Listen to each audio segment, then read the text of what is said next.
Welcome to Wawasan Wire. Today we're talking about a significant political move, really, orchestrated by Datuk Seri Hamzah Zainudin concerning the proposed Urban Renewal Bill.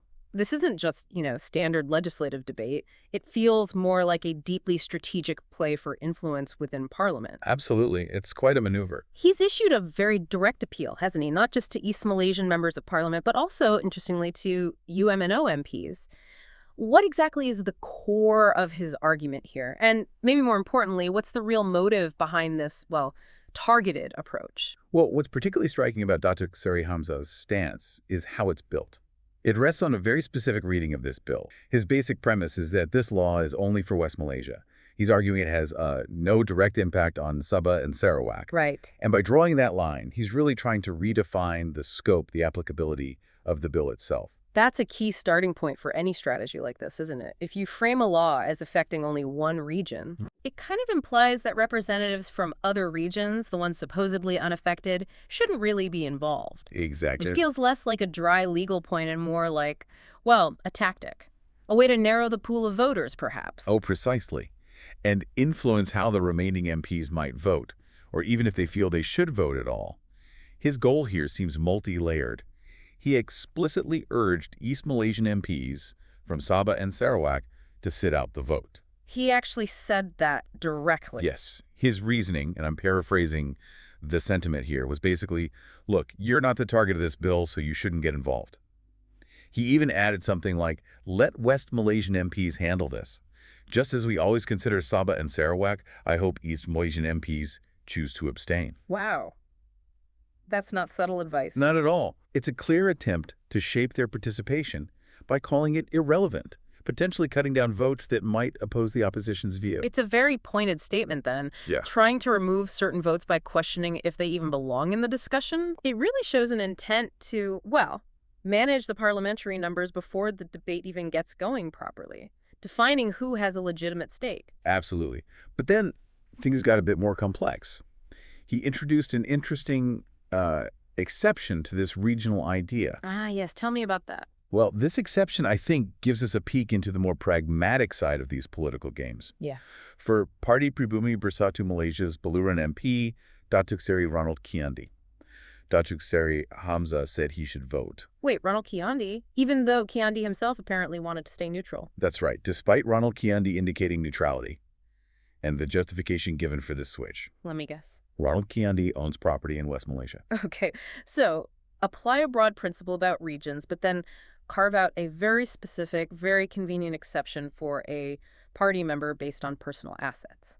What does that tell us about the consistency there? Or maybe consistency isn't the point. Well, it clearly shows how these political principles, even when stated quite firmly, can be applied flexibly, especially when it serves to influence the outcome in Parliament or helps an ally.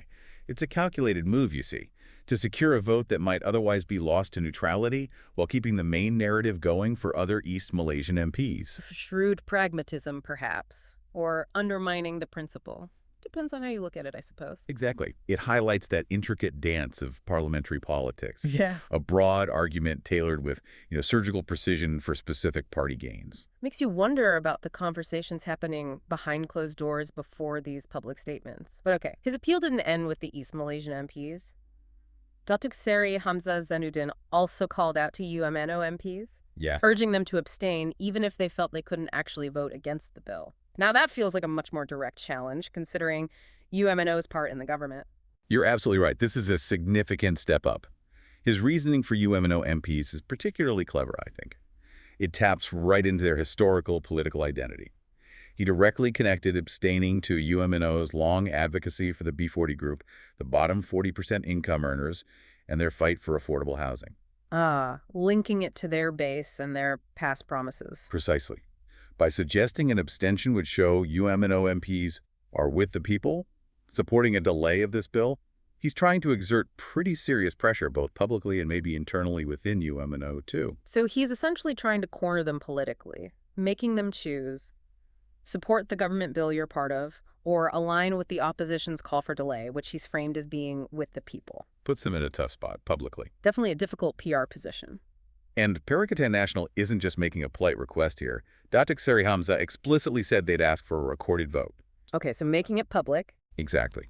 every MP's individual vote or abstention becomes public record, including the exact numbers for UMNO MPs. This isn't just a challenge anymore, it's a tactic. It's designed to hold individual MPs publicly accountable, maximize the pressure, make them think hard about their image, their constituents, before they vote or abstain. That is a powerful tool. A recorded vote puts everyone's decision right out there. So the overall objective seems crystal clear then, to try their best to prevent the Urban Renewal Bill from being tabled again. It's not just debating the pros and cons, it's actively trying to block its progress entirely. That looks like the ultimate strategic aim, yes. It shows how strongly they oppose it. And adding to that, Perikatan Nasional's party whip, Datuk Seri Taqiyuddin Hassan, backed this up. He affirmed they're ready to debate, but he also slipped in a comment. Oh, what was that? He pointed out they hadn't yet been told their allocated debate slots. Interesting detail to mention. It is. That detail, about not being informed, you could read it as a quiet criticism of the parliamentary process itself. Or maybe just a way to highlight their proactive stance, like, we're ready, but look, potential hurdles. Right, suggesting maybe things aren't as smooth or transparent as they should be. Could be. Yeah. It suggests a certain level of dissatisfaction, perhaps, with how information is flowing or how fair the process feels to them. That adds another dimension, doesn't it? Even the procedural stuff, the scheduling, becomes part of the political battlefield. Absolutely. It really makes you think about parliamentary efficiency and transparency when a bill this significant is involved, and how blocs strategize around everything, even debate timing. Such tactics aren't just about the bill's content. They're also about the whole process of getting it passed or blocked, and how parties try to steer that process. Okay, so let's recap. We've broken down what looks like a very carefully planned political maneuver from Datuk Seri Hamzah Zainudin on this Urban Renewal Bill. He's clearly targeted specific groups of MPs. First, the East Malaysian reps, using that regional applicability argument, and then UMNO members, appealing to their history and voter base, distinct arguments for each. It really shows a multi-pronged approach, doesn't it? Trying to define the bill's scope geographically, playing on political affiliations and past positions, and then using public pressure with that recorded vote threat. All these pieces seem meticulously aimed at one goal: stopping this bill.